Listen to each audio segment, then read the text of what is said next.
Okay, so I think it's fair to say that Martin Scorsese is one of the all-time greats. He's back with a new movie. It is called Killers of the Flower Moon. It's probably going to be a Best Picture nominee, and there is so much to talk about. Today on the podcast, you're going to hear about the movie and the politics of telling a story when it is not yours to tell.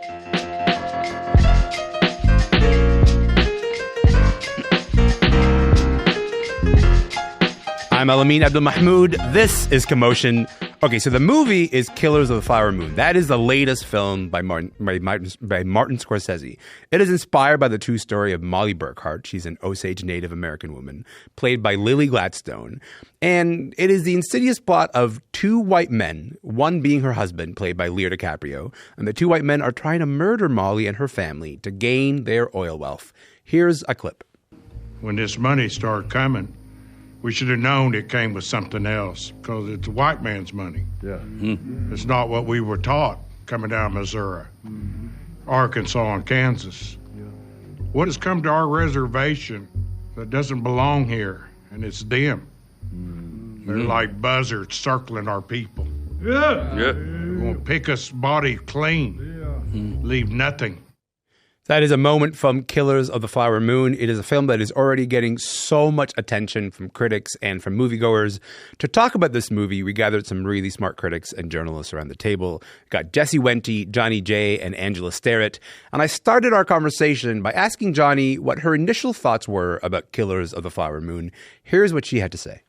Well, one, I had a lot of family and friends who were in the movie, so it was kind of fun just kind of seeing who's who and where they are in the movie. Yeah. But I thought it was very interesting, the approach that they took to the story, because the focus wasn't so much on the murders, but more the motivation of the men behind the murders. Right. And it's the quintessential Scorsese film. It's in line with all his other films. And I mean, I'm not a Scorsese fan, so it really wasn't my cup of tea. But, Sure. The fact that they were tackling this history is something to be appreciated. Did they necessarily do that successfully? I think that's very debatable. We're going to spend a lot of time talking about the point of view of this film, because I think that is like one of the larger conversations emerging from it. But Angela, we know members of the Osage community had some degree of input into making the movie. How did you feel about the way that the Osage people and culture were portrayed in Killers of the Flower Moon? I think the biggest positive takeaway from this film for me was that it illuminated history that perhaps was buried. Sure. And that's, I see a lot of people resurfacing that history and talking about, the political chicanery or the fact that, once again, Indigenous people were, tricked and to access their land and their finances. And the brutal, brutal way the Osage people were treated by these, white colonials type of thing. Mm-hmm. There were aspects of the film where I was like, okay, that's nice to see like culture represented. But there were aspects of the film when I went back and revisited the history and I questioned, is this, culturally what this was like, in terms of what I've read is that the Osage people, when, this happened, were very wealthy, living in mansions. Yeah. And just sort of the depiction of how they were.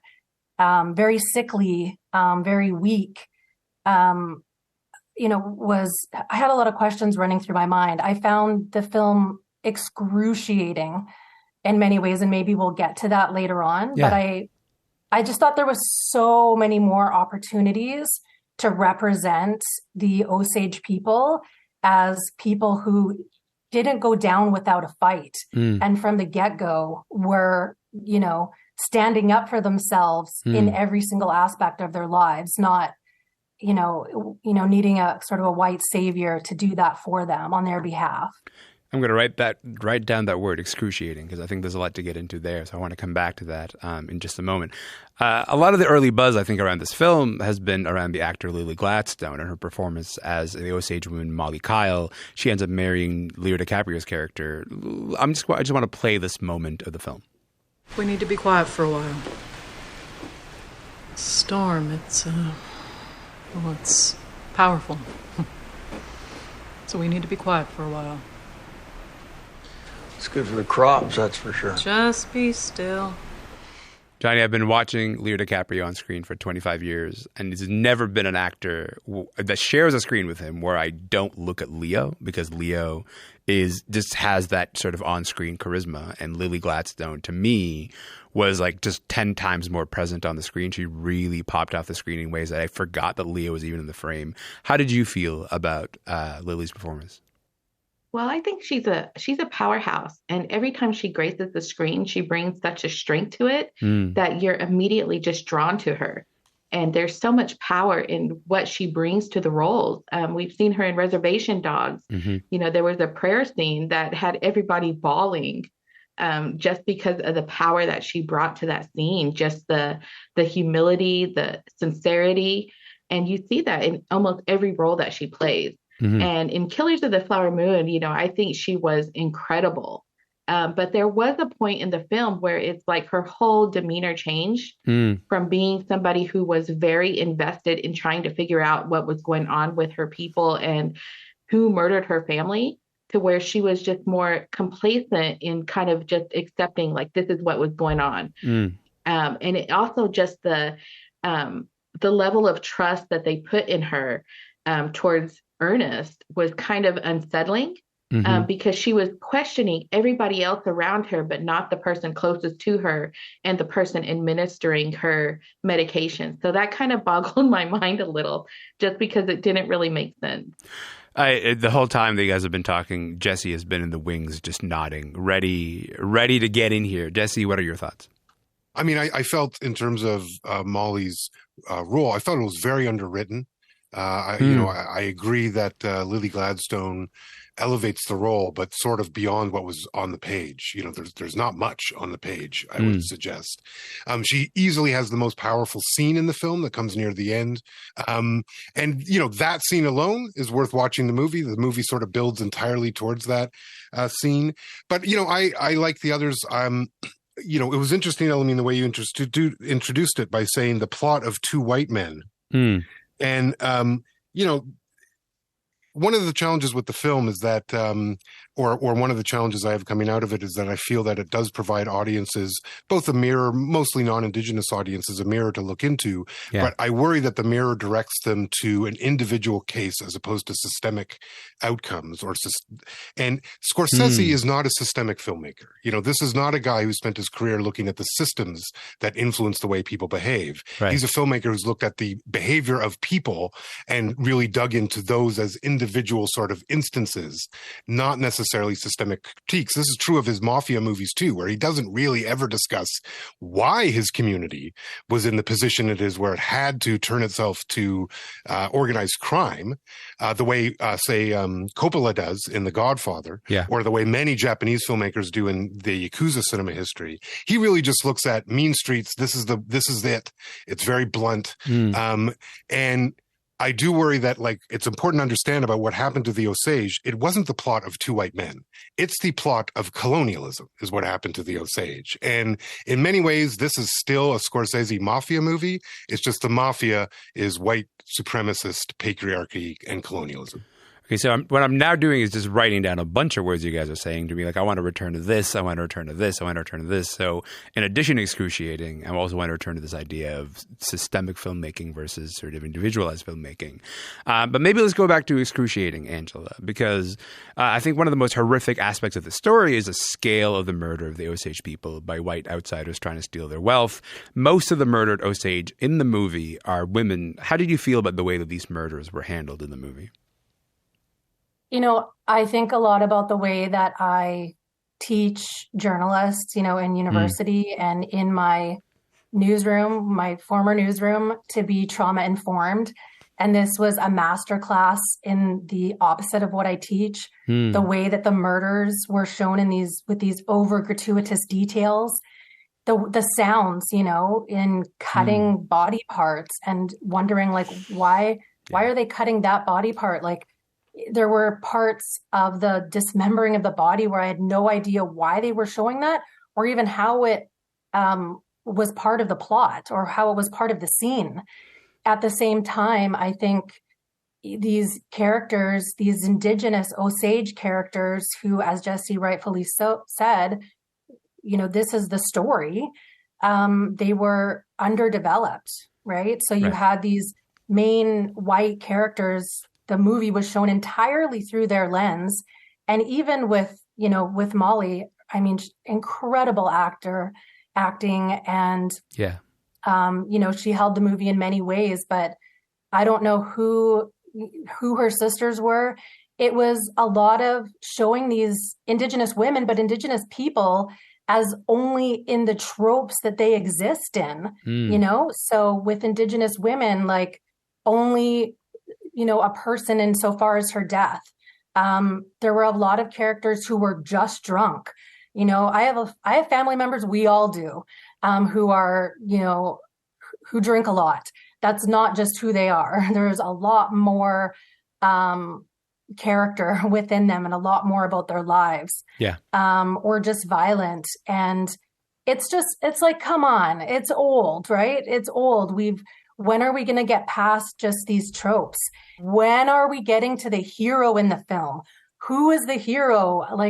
And then you get to, what? Molly is being saved by the white hospital and the white FBI.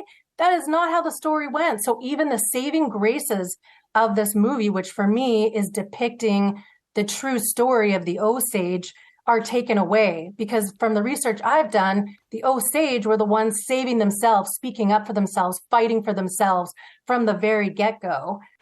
So Jesse, I want to maybe unpack a little bit of this movie worked for me. I walked out of this movie yesterday evening and I was trying to figure out why this movie worked for me. I was trying to sort of interrogate that particular that process. Scorsese's 82 years old, and he's, I think, made a movie that is in conversation with himself here. You earlier mentioned that he's not really a systemic filmmaker, and I think that's true. That has not been his sort of history. Scorsese's the guy who makes the great gangster films of his generation, right? We're talking about Goodfellas. We're talking about Gangs of New York. You know the hits. He's someone who has maybe interrogated why, and to me, he does that here without necessarily being empathetic. In the way, I sort of watched this film and I saw, and I say this as someone who's seen a lot of movies where evil is given humanity, but then is also given empathy. I think here was given humanity, but not necessarily empathy. He managed to tell a story about actively evil people, but from the point of view of evil people even, without making you as an audience member go, oh, I identify with that person. I am that person. And I've seen Indigenous actors and writers express frustration that this movie isn't told from Molly's point of view, for example. And why couldn't Scorsese give voice to the voiceless? And I hear that criticism. I think someone should have made that movie, right? Someone Hollywood needed to fork over millions of dollars to an Osage director to tell that particular point of view. But that's obviously not the movie that Martin Scorsese can tell. But what he can do is maybe make a movie about white complicity, make a movie about the perspective of white complicity and white involvement. And I read this movie and go, I think he kind of did that. He sort of laid out systemically how white people can sort of be conscripted into a system of colonialism. Am I missing something from that reading, do you think?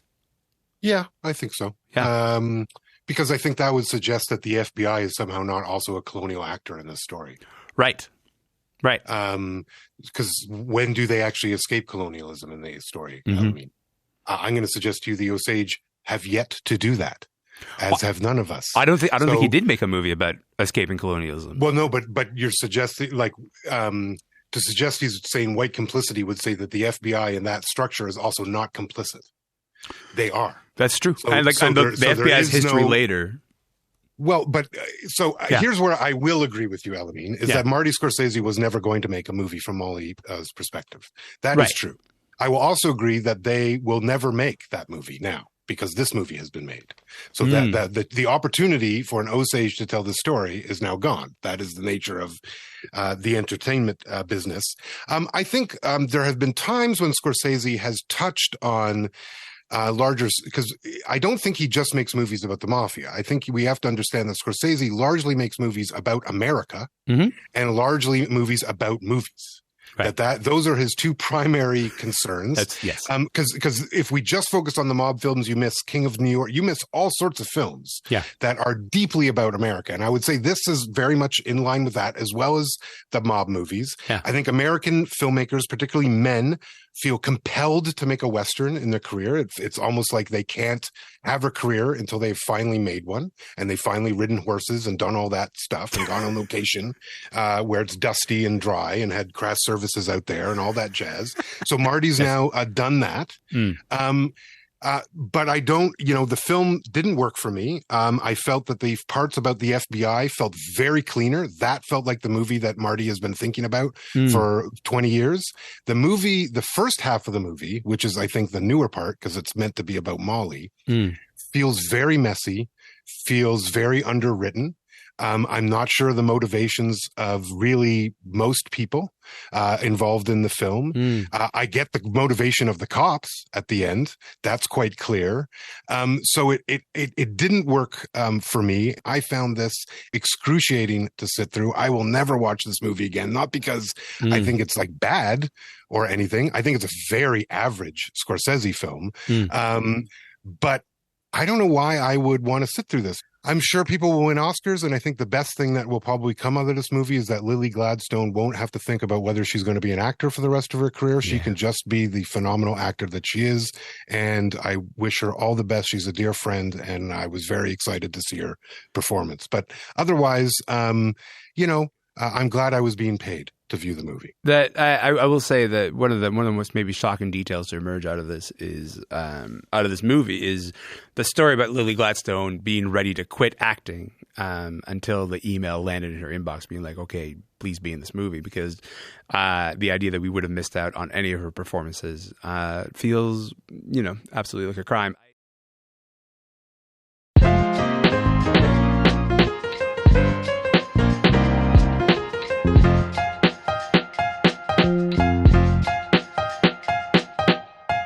Jesse, I want to talk about that thing that you just mentioned, this idea of who this movie's for, the idea of, not imagining that we also watch movies. Those were your words. And in that particular light, I want to dive into one particular critique of this film. Christopher Coate, who's Osage and worked as a language consultant on the movie.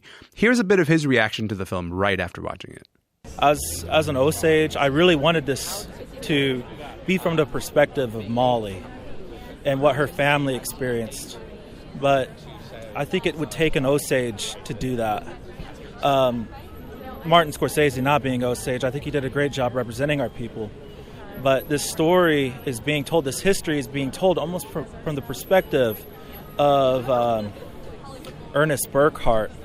And they kind of give him this conscience, and they kind of depict that there's love. But when somebody conspires to murder your entire family, that's not love. That's not love. That's just beyond abuse. Johnny, I saw you nodding as that clip was playing from Christopher Coate. What do you make of what he's getting at there?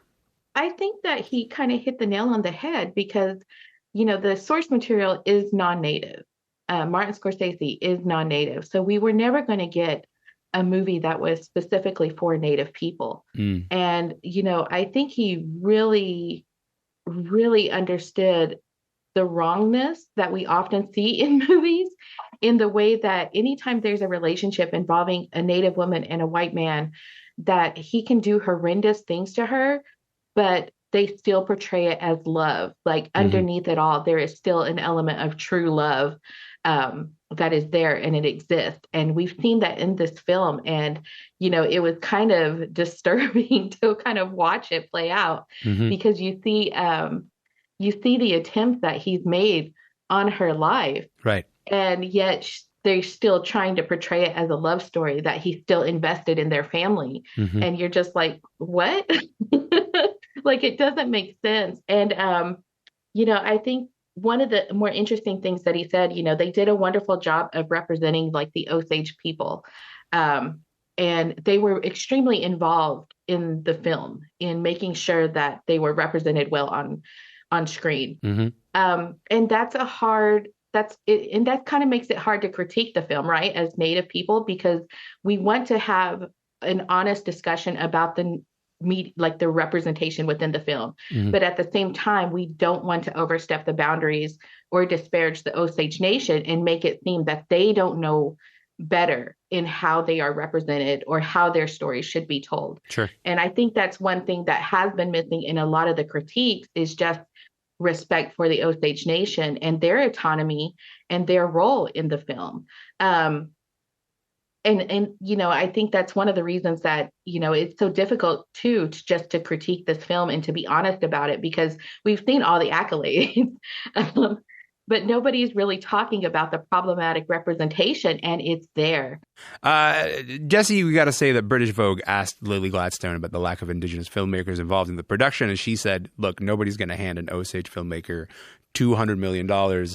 If that's the case, and let's allow for that being the case, if that's the case, is it too far-fetched to imagine Scorsese using his power and his influence to make space for an Indigenous director, a screenwriter, a director of photography to self-determine and make this movie under the umbrella and production of Martin Scorsese? I mean, it's too much to think until it happens, and it hasn't happened yet. The only person who's done that is another Indigenous person, Taika Waititi. I can't think of many large scale. And one of the things is, listen, I'm greatly appreciative of the Osage input. I think the film is undoubtedly vastly better because of their input. I'll also, as someone who has spent their entire professional career in the movie business, there's no chance they actually had substantive ability to rewrite the script, or like that just doesn't exist, right? Like it's a Marty Scorsese movie that's $200 million budgeted. They're for sure consulted, and they absolutely have input, and changes were absolutely made. But in the end, this is going to be his cut and like the studio cut, and they're going to decide what happens, which is why folks like me have been advocating for so long that we need our own people in those positions, right? Because then you go, well, it ends up being the studio and the director's cut. Well, if the studio and the director are Indigenous people, then we might be a little bit ahead of along, right? It's that even in the collaborations where we invited in as collaborators, most often this is still an inequitable relationship. And in the end, the final decisions get rest with other folks. And I guess, Elamin, I, as someone who's spent my life trying to not rest with the idea that no one is going to hand an Osage $200 million. Right. I think the whole point of my life has been, why is that? And can I figure out a way to make that undo that? That's insufficient to accept the reality. Yeah. Because that it is insufficient to accept that we shouldn't be allowed to tell these stories. And the thing is that I still think you could tell this story because I don't think Marty did it. So I still think the story is still out there to tell. And the other thing I would say is, and goes back to an earlier comment you made, Elamin, Molly disappeared in the book and in the movie. Yeah. Those are two stories crafted by people outside of her community. I guarantee you, even as she was addicted to drugs, she did not disappear to her family or her community. She did not disappear for herself. The people who are addicted to drugs right now in our communities on the streets, who may not be able to listen to this, they haven't disappeared. I can still feel those people. I know those people. They're still my relations. That we can't imagine that just people have these issues that they've then disappeared or they sink away. No, they disappear out of the stories that the mainstream tells. And then because they're disappeared, we allow horrible, horrible things to happen to them. This is the whole point of why we want to surface other people to tell some of these stories, is because when we aren't allowed to, we are disappeared. And I still wait for the moment. I do think folks like Scorsese and other very powerful filmmakers, I could name another one who's made a few movies about us recently, like James Cameron, who could easily figure out how they could allow us some of the privilege that they have acquired, and extend that to us to be able to tell these stories for ourselves. Man, oh man, I got a lot out of that conversation, and I hope that you did too. I don't think the conversation about this film, Killers of the Flower Moon, is over anytime soon.